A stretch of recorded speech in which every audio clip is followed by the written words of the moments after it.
2012년 구글에서는 컴퓨터에게 고양이 이미지 1000만 장을 가르쳤더니 알려주지 않았는데도 새로운 이미지로부터 고양이를 인식한다는 걸 발견했는데요. 이제는 스마트폰 사진 앨범에서 손가락으로 꾹 누르기만 해도 눕기를 딸 수 있고 눈, 코, 입, 머리까지 다 쪼개어서 각자 다 이쁘게 표현해주는 스마트폰 카메라 앱부터 자율주행이나 테슬라의 옵티머스와 같은 로봇은 이제 서로 다른 물체를 자연스럽게 구분하는 등 10년 전만 해도 컴퓨터에겐 너무나도 어려운 일일 거라 생각했던 이미지 처리 방식이 이제는 사람보다도 더 정교하고 빠르게 구분할 수 있게 되었습니다. 오늘은 AI 시스템이 어떻게 수많은 이미지 속에서 내가 원하는 정보만을 쏙쏙 뽑아낼 수 있는지, 이미지로부터 의미를 찾아내는 시멘틱 세그멘테이션의 기본 원리와 주요 모델들을 살펴보고 테슬라의 FSD에서 이미지를 처리하는 자율주행과 같은 대표적인 활용 예를 다시 한번 곱씹어 보겠습니다.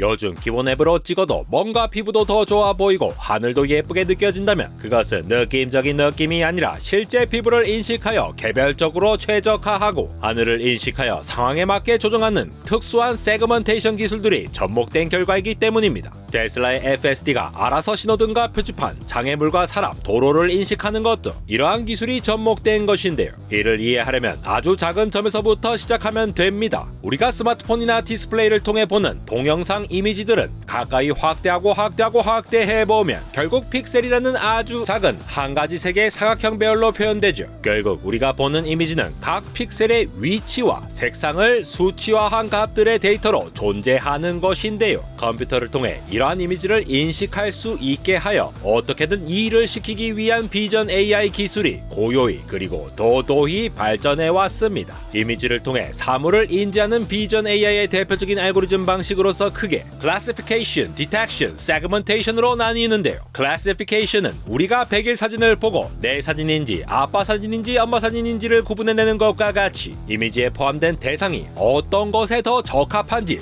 즉 어떤 클래스에 더 적합할지를 예측하여 이미지를 분류하는 것입니다. 예를 들어 이 잠비아의 코끼리 이미지는 이렇게 100만 이상의 픽셀로 구성되어 있는데요. 이 이미지에는 대략 코끼리 3마리가 있습니다. 객체가 3개 있는 것이죠. 여기서 잘 학습된 이미지 클래시피케이션 모델을 이용하면 본 이미지에 대하여 그럴싸한 동물 후보들에 대해 점수를 매기는 형태로 코끼리 0.9, 코뿔소 0.05, 개 0.01이라는 확률형 예측을 내놓죠. 이에 따라 본 이미지를 코끼리 이미지라고 클래시파이 하는 것입니다. 두 번째 디텍션은 이미지에 포함된 대상들을 객체로서 인식하는 것으로서 Object Detection, 객체 탐지, 객체 인식이라고도 부르는데요. 만약 이 이미지의 디텍션을 수행하면 이미지로부터 객체가 있는 영역들을 예측하여 러프하게 바운딩 박스라는 사각형 박스의 위치 좌표로서 영역을 제시하고 바운딩 박스마다 이 객체가 무엇인지를 분류해내는 것입니다. 이 이미지에선 3개의 바운딩 박스 모두를 코끼리 객체라고 분류하며 여기서 객체의 영역을 정확히 픽셀 단위로 예측하지 않고 대략적인 바운딩 박스로 예측하여 제시하는 이유는 컴퓨터 자원을 효율적으로 쓰기 위함이죠. 그리고 오늘 다룰 세그멘테이션이란 통상 시멘틱 세그멘테이션이라고 부르는 방식으로서 픽셀 단위로 영역을 쪼개어 각각에 대해 구분해보는 방식인데요. 지금 보시는 이미지와 같이 좌측 상단에 위치한 픽셀들을 식물을 나타내는 2로, 좌측 중앙에 위치한 픽셀들은 동물을 나타내는 1로, 하단에 위치한 픽셀들은 자연을 나타내는 3으로 픽셀마다의 의미를 예측합니다. 보기에는 우주에서 온 암호 같은 이러한 이미지상의 특성을 나타내는 지도를 세그먼테이션 맵이라고도 하죠. 이러한 시멘틱 세그멘테이션은 이게 동물이니 식물이니 하는 큰 카테고리에서의 분류뿐만이 아니라 같은 동물이라도 서로 다른 객체임을 세밀하게 구분하는 인스턴스 세그멘테이션으로 더욱 세분화되기도 하는데요. 좌측 이미지의 시멘틱 세그멘테이션을 보면 의미 있는 대상으로서 사람과 테이블을 픽셀 단위의 정확도로 구분하고 있는 것을 볼 수 있지만 우측 이미지의 인스턴스 세그멘테이션에선 똑같이 사람과 테이블을 구분하는 것뿐만 아니라 사람 클래스의 서로 다른 객체들, 즉 서로 다른 사람들 또한 구분해내고 있음을 볼 수 있습니다. 이게 어떻게 가능한 것일까요? 먼저 기존의 클래시피케이션 모델 알렉스넷과 VGG넷 등은 이미지가 속하는 클래스 예측은 하겠지만 이 모델이 계산하는 과정에서 이미지 내 객체들의 위치 정보를 잃어버리게 되는데요. 마치 밀가루 반죽을 1단 죄다 한 덩이로 뭉친 다음에 면 뽑는 기계에 밀어넣어 면들이 줄줄줄 나오는 것과 같이 신경망처럼 표현된 여러 계산 단계에서 출력되기 직전층의 고차원 데이터를 대충 한 차원 데이터로 뭉친 다음 오로지 면 뽑는 기계가 뽑아낼 수 수 있는 형태로만 출력값을 내보내게 되는 이른바 fully connected 레이어 구조기 때문이죠. 이 경우 자율주행을 하던 자동차는 애써 카메라로부터 촬영한 영상에 대하여 자동차가 많이 보이면 자동차 사진, 도로가 많이 보이면 도로 사진이라고 분류하기나 하지. 자신을 기점으로 다른 자동차들이 어디 있는지, 도로는 어디에 있고 또 10m 앞 도로는 어디에 있는지 알 수 없는 문제가 발생하는 것입니다. 이를 해결하기 위해 fully connected가 아닌 fully convolutional network라는 것이 등장하였는데요. 그 풀네임 그대로 기학습된 이미지 클래시피케이션 모델의 네트워크로부터 밀가루 덩어리로 대충 합쳐버리는 fully connected 레이어들을 convolutional 레이어로 바꾸어버린 것인데요. 마치 오렌지 대신 생과일 착즙 주스를 마시듯 convolution 레이어를 통해 입력 데이터의 고유한 특징을 나타내는 피처 맵이란 걸 만들어내어 추상적이나마 위치 정보를 어느 정도는 보존할 수 있게 된 것입니다. 컨볼루션 레이어는 그 구조상 모델의 학습을 효율적으로 하기 위한 다양한 장치들에 의해 마치 반죽의 쿠키 커터를 사용하고 남은 자투리 부분을 제거하듯 원래 입력된 이미지보다 크기가 작은 피처 맵을 출력하는데요. 세그먼테이션의 목적은 이 작은 피처 맵으로부터 원래 이미지 크기 그대로의 픽셀들 모두에 대하여 분류가 수행된 결과물이었고 싶은 것이죠. 이 피처 맵으로 픽셀들을 각각의 객체들로 분류해낼 수 있는 원리를 가볍게 후려쳐서 표현하자면 마치 오븐에 넣은 반죽이 원래의 반죽을 쭉 늘림으로써 팽창하는 것처럼 2x2 크기의 피처 맵의 각 값들을 이용하여 빈 값을 추정하여 4x4 크기로 늘리거나 반죽에 이스트를 넣어 재반죽하듯 입력 데이터와 새로운 매트리스 간 연산, 디컨볼루션을 시켜 키우는 방법을 이용합니다. 이렇게 키워 원래 이미지 크기로 만들어지면 최종적으로 각 픽셀에 대하여 픽셀이 속할 가장 높은 클래스를 선정하게 됩니다. 그러나 이렇게 억지로 키워낸 반죽은 여전히 다소 조잡하여 지저분한 쿠키가 생성될 수 있는데요. 그에 따라 네트워크 앞 단계에서 출력된 피처 맵 정보를 더 이용하는 방식으로 보다 정교한 결과물을 내놓는 변형된 FCN 모델인 FCN16S, FCN8S들이 더 제한되기도 하였습니다. 여기서 32, 16, 8이란 얼마나 앞 단계에 있는 피처 맵 정보를 이용하는지를 나타내는 수치로 이 숫자가 작을수록 더 앞 단계에, 즉 더 많은 정보가 담긴 피처 맵을 이용하였다고 이해해 주시면 되겠습니다. 이렇게 FCN 모델이 발표된 이후로 연산량을 줄이기 위한 FCN 기반 모델들이 고안되었는데요. 대표적으로 이미지로부터 피처 맵을 추출해내는 인코더와 피처 맵으로부터 입력 이미지를 복원해내는 디코더로 구성되어 U자 모양의 모델을 가지는 유넷입니다. 본래 유넷은 생의학 이미지에 적용하기 위하여 고안된 모델인데 생의학 이미지를 분할해내는 문제의 경우 이미지의 각 픽셀마다 클래스가 분류된 학습용 데이터를 대량으로 구하기 어렵다는 문제가 있습니다. 다행히 생의학 이미지, 특히 세포 이미지는 작은 단위로 잘라내어 다른 영역에 복사시키거나 기초적인 변형을 주는 것만으로도 요리 보고 저리 봐도 세포 같은 이미지를 만들 수 있다는 장점이 있는데요. 이러한 유넷은 FCN과 달리 한 사이클의 학습으로도 우수한 이미지 세그먼테이션이 가능하게 되어 FCN보다 덜 학습시켜도 된다는 장점이 있습니다. 이미지의 회색 화살표와 같이 인코더의 각 단계에서 출력된 결과물을 대응하는 디코더 단계에 전달함으로써 인코더의 각 레이어들을 거치며 소실되었던 정보, 특히 픽셀의 위치를 알 수 있는 정보를 단계적으로 제용하여 디코더 단계에서 각 위치의 픽셀들을 분류해내게 되는 것입니다. 논문에 따르면 유넷은 실제 세포의 현미경 이미지로부터 세포막과 세포간 경계를 정확히 분할해내는데 우수한 성능을 보인다고 하죠. 그 외에도 유넷과 같이 인코더 디코더 구조를 채용하되 이미지 클래시피케이션 모델인 VGG16에서 fully connected 레이어를 제거하여 인코더로 활용한 세그넷 모델은 도로를 달리면서 촬영한 영상인 로드 씬을 우수한 성능으로 세그먼테이션한 바 있는데요. 이런 로드 씬 데이터의 경우 세그먼테이션을 실시간으로 수행해야 하는데 VGG16로부터 파라미터가 많아 연산이 오래 걸리는 fully connected 레이어를 제거하면 물론 인코더의 각 단계마다 축약에 더 축약을 가한 100% 착즙을 얻기 위하여 수행하는 샘플링 과정에서 샘플링되는 값의 위치 정보, 아예 순번 그 자체인 인덱스 정보를 저장하여 디코더의 각 단계에 전달합니다. 기존 FCN에서는 밀가루 반죽을 쫙쫙 늘리듯 맵을 부풀리기 위해 행렬과 같은 복잡한 연산을 수행했지만 이러한 디코더는 해당 순번의 값을 붙여 넣으면 되어서 이러한 연산 또한 필요가 없습니다. 여기에 직접적으로 인덱스 정보만 전달하기 때문에 유넷과 달리 모델이 가볍다는 장점이 있죠. 그 외에도 마이크로소프트가 개발한 레이어 간 레이어를 건너뛰고 정보를 전달하는 쇼컷을 만들어 레이어가 많아져서 복잡도가 높아지는 문제를 해결하는 레즈넷 모델, 구글이 개발한 특수한 컨볼루션 컨볼루션 기법을 이용한 딥램 모델 등이 있는데요. 일반적인 컨볼루션 방식의 경우 고정된 일부 영역만 조금씩 옮겨가며 보기 때문에 장님 코끼리 만지기와 같이 전체의 맥락을 인지하지 못한 피처를 추출하는데, 구글은 특수한 컨볼루션 방식을 통해 한 번에 더 넓은 영역을 보고 피처를 추출할 수 있게 한 것이지요. 지금까지 FCN, 유넷, 세그넷, 그리고 마이크로소프트와 구글의 각 모델들을 살펴봤는데, 이러한 세만틱 세그멘테이션이 활용된 대표적인 사례는 유넷을 통해서도 예측할 수 있듯 의료 영상 분야입니다. 그래픽 카드로 유명한 엔비디아는 수년 전 3D 자기 공명 이미지로부터 종양을 분할해내는 모델을 발표한 바 있습니다. 이것은 단지 일회성 연구가 아니었는데요. 4년 후 엔비디아의 연구팀이 뇌 종양 세그멘테이션 챌린지에서 옵티마이즈드 유넷 모델을 제출하여 1위를 하였으니 말입니다. 비단 해외 사례만이 아닙니다. 우리나라의 글로벌 1세대 의료 인공지능을 표방하는 루닛은 딥러닝 기술을 이용해 인간 시각적 한계를 어세스트하는 기술을 개발하고 있죠. 생각해보면 유넷이 발표된 컨퍼런스와 엔비디아가 우승한 챌린지를 주최한 컨퍼런스는 사실 MICC-AI라는 동일한 컨퍼런스였는데요. 이런 컨퍼런스가 있다는 것만으로도 의료 영상 분석의 필요성을 느낄 수 있습니다. 세만틱 세그멘테이션이 활용된 또 다른 사례로는 자율주행 분야가 있습니다. 차의 곳곳에 위치한 카메라로부터 실시간으로 촬영되는 영상들을 분석하여 다른 차량 보행자 장애물을 식별해내고 차선 표시, 교통 표지판, 신호등의 신호를 해석해내어 도로에서 자신의 위치를 이해하고 속도와 방향에 대한 결정을 내리게 되는데요. 만약 카메라 영상만으로 정확한 식별과 분석이 가능하다면 테슬라가 오토파일럿 초창기부터 노라이다를 선언한 것으로 모자라 논란의 여지는 있지만, 일론 머스크가 사람이 오로지 눈과 생물학적 신경망으로 운전하기 때문에 카메라와 실리콘 신경망이 자율주행의 일반화된 솔루션을 달성할 유일한 방법이라고 트윗한 대로 카메라 전용 오토파일럿 차량을 시도하는 것도 이해는 되죠.